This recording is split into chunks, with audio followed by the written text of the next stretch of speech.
ধন্যবাদ সুমন আপনাকে। আপনি যথার্থ বলছেন যে আজকে পঞ্চমী, আগামীকাল মহাষষ্ঠীর মধ্য দিয়ে শারদীয় দুর্গোৎসবের শুরু হতে যাচ্ছে। আমরা দেখতে পাচ্ছি পঞ্চমীর দিনে কিন্তু আসলে প্রতিমা বিভিন্ন যে মণ্ডপগুলো আছে চট্টগ্রামের, সেই মণ্ডপগুলোতে কিন্তু প্রতিমা নিয়ে যাওয়া হয়েছে। তো কোনো কোনো জায়গায় মণ্ডপে মণ্ডপে যাচ্ছে, কিন্তু প্রতিমা নিয়ে যাচ্ছে। তো এখানে যারা আমরা দেখতে পাচ্ছি বিভিন্ন যে আনুষ্ঠানিকতা, সেই আনুষ্ঠানিকতা শেষ হয়েছে। আমরা একটু দেখানোর চেষ্টা করছি যে চট্টগ্রামের যে মণ্ডপগুলো আছে সব, তো সব মণ্ডপে কিন্তু আসলে আমরা দেখতে পাচ্ছি প্রতিমা পৌঁছে যাচ্ছে। তবে যে আনুষ্ঠানিকতা, সেই আনুষ্ঠানিকতার অপেক্ষায় সবাই রয়েছে বলে আমাদেরকে জানিয়েছেন। তো যে শারদীয় দুর্গোৎসব, সনাতন ধর্মাবলম্বীদের যে শারদীয় দুর্গোৎসব, সেই দুর্গোৎসব যেন শান্তিপূর্ণভাবে করতে পারে সেদিকে মাথায় রেখে কিন্তু এখানে যারা কারিগররা যারা আছেন, এমনকি যারা আয়োজক যারা আছে, তারাও কিন্তু আসলে চেষ্টা করছেন। একই সাথে যে শারদীয় দুর্গোৎসব বলতে যে আইনশৃঙ্খলা বাহিনীর যে একটা তৎপরতা, শারদীয় দুর্গোৎসব যেন শান্তিপূর্ণভাবে করতে পারে সেদিকে কিন্তু তাদের নজর রয়েছে। আমরা একটু আগে দেখেছি বিজিবির একটা টহল কিন্তু মণ্ডপগুলোতে এখন থেকে শুরু করেছে। একই সাথে যারা তৈরি করেছেন তাদের সাথে আমরা একটু কথা বলতে চাচ্ছি, আপনার সাথে একটু কথা বলতে চাচ্ছি যে একেবারে শেষ সময়, তো এখন কি কাজ চলছে, আসলে প্রতিভা কি পৌঁছে যাচ্ছে? হ্যাঁ, এখন আজকে পঞ্চমী, আজকে সবাই প্রতিমা নিয়ে যাবে। আমাদের কাজ তো মানে কাপড় চোপড় পরে গিয়ে চুল টুল লাগিয়ে এখন আজকের দিনে প্রতিমা সবাইকে দিতে হবে। হ্যাঁ, সব কাজ শেষে বলতে কিছু কিছু কাজ বাকি আছে, কাপড় পরানো কিছু বাকি আছে, চুল টুল লাগিয়ে সাজিয়ে আজকে সবাই প্রতিমা নিয়ে যাবে পঞ্চমীতে। এই ছিল আমার এখানকার সর্বশেষ। ফিরে যাচ্ছে আমার সহকর্মী, অপেক্ষা করছে খুলনায় মাকসুদের কাছে। জি, ধন্যবাদ জয়। চট্টগ্রামের মতো খুলনায় কিন্তু একই ধরনের উৎসব শুরু হয়েছে। এখানে ঢাক ঢোল শাখার শঙ্খের আওয়াজে মণ্ডপগুলো কিন্তু সাত সকালেই জেগে উঠেছে। আমরা এই মুহূর্তে অবস্থান করছি খুলনার ধর্মসভা মন্দিরে। এইখানে কিন্তু আমরা এসে দেখেছি যে সকল ধরনের প্রস্তুতি কিন্তু সম্পন্ন হয়েছে। আজকে পঞ্চমীর দিন এখানে কিন্তু আসলে সেই দেবীর নিদ্রা ভঙ্গের যে আনুষ্ঠানিকতা, এটা কিন্তু শুরু হবে সন্ধ্যায় বেলপাতার মাধ্যমে যে পুজো অর্চনা শুরু করা হবে। এটা একটা অত্যাবশ্যকীয় কাজ। আজকে পুরাণ শাস্ত্র মতে রামচন্দ্র রাবণকে বধের উদ্দেশ্যে এই দুর্গাপূজা করেন। অকালে এই বোধনের কারণে এটা কিন্তু অকাল বোধন বলা হয়। খুলনায় কিন্তু 980টি মন্দিরে এই পূজা অর্চনা হচ্ছে, এর মধ্যে মহানগরে আছে 120টি। আমরা যখন এই মন্দিরে এসেছি দেখেছি যে আসলে এখানে পূজা অর্চনার যে কাজগুলো, এখানে যে মূর্তিগুলো আছে সেখানে আসলে সবগুলোই প্রস্তুতি সম্পন্ন হয়েছে। আমরা এই ধর্মসভার যে পুরোহিত তার সাথে একটু কথা বলতে চাই যে আজকে পুজোর আসলে কোন ধরনের আচার্য রয়েছে। আজকে শারদীয় দুর্গোৎসবের বিল্লবৃক্ষে দেবীর বোধন পূজার মধ্য দিয়ে পূজার আনুষ্ঠানিকতা শুরু হবে।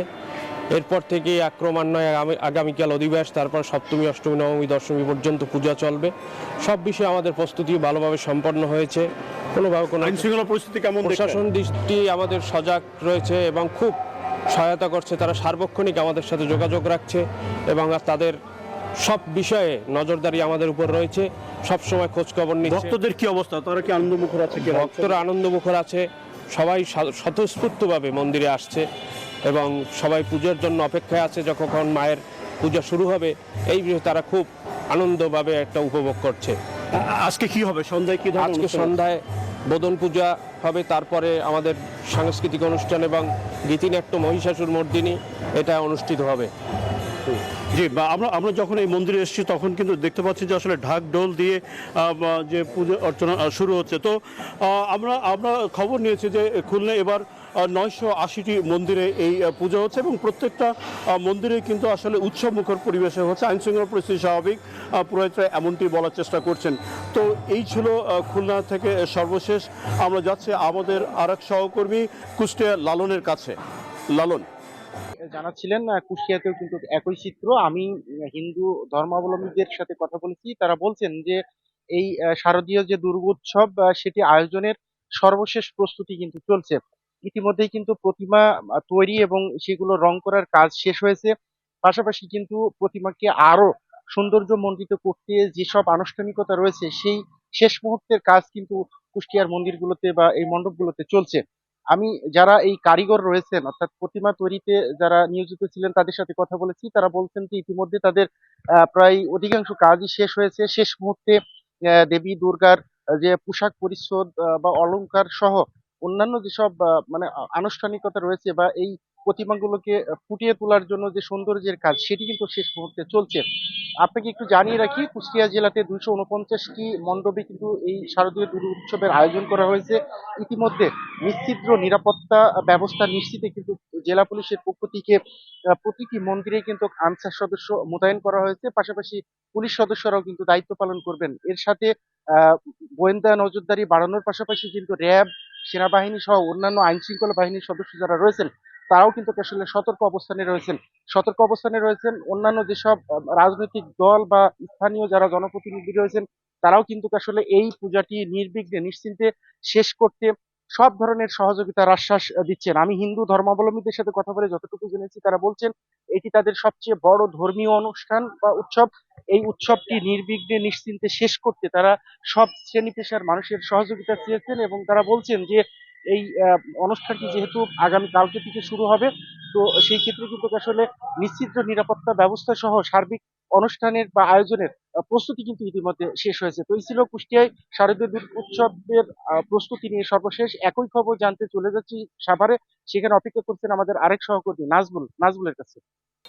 লালন, আপনাকে ধন্যবাদ। আপনি যেমনটি কুষ্টিয়া থেকে জানাচ্ছিলেন, এই মুহূর্তে রয়েছি সাভারের হিন্দুপাড়া। আমরা দেখেছি যে ঠিক আজ যেহেতু শুভ মহালয় এবং শুভ মহালয় যে পূজা সেটার মধ্য দিয়ে কিন্তু আসলে আনুষ্ঠানিকভাবে শুরু হচ্ছে।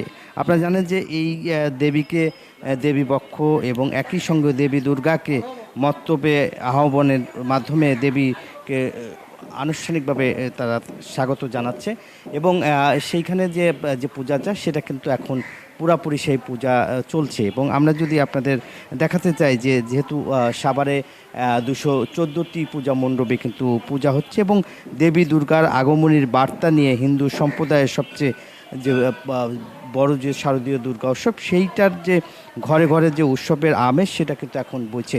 দাদা, আপনার সাথে একটু কথা বলতে চাই যে এই মুহূর্তে আপনাদের দেবী দুর্গাকে আপনারা দেখছি যে পূজা শুরু করেছেন। কি পূজা এটা? অবশ্যই চণ্ডী পূজার মধ্য দিয়ে শুরু হয়েছে। এখন পঞ্চমী অনুযায়ী আজকে পদ্মা পূজা হয়। পদ্মা পূজা শুরু হয়ে গেছে। এখন এরপরে সন্ধ্যা পরে মা আসবে, মা বেল তো আসবে।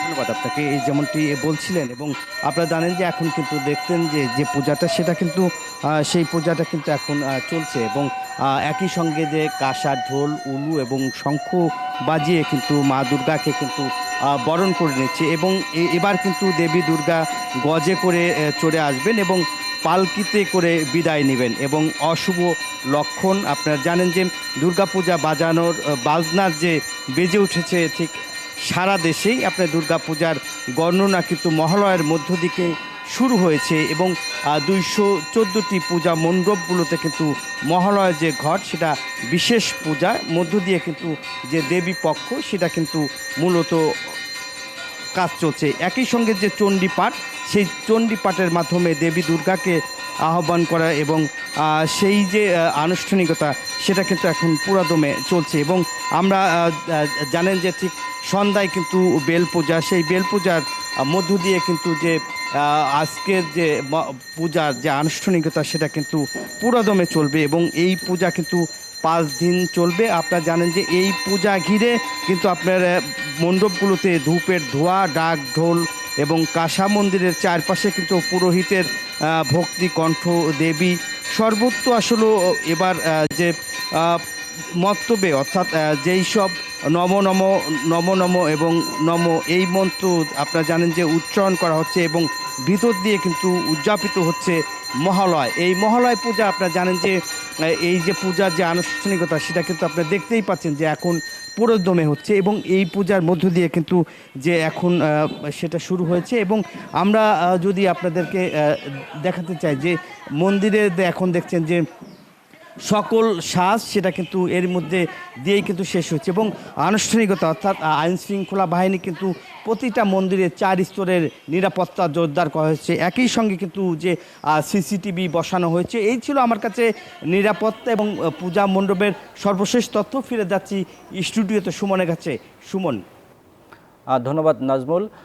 দর্শক, শারদীয় দুর্গোৎসবের খবর জানাচ্ছিলেন সহকর্মীরা চট্টগ্রাম, কুষ্টিয়া এবং সাভার এবং খুলনা থেকে। বান্ডেল থাকলে প্রতি সেনমানিতে টাকা বাঁচবে। বিকাশ সেনমানি বান্ডেল কিনে জিতুন প্রতি লেনদেনে।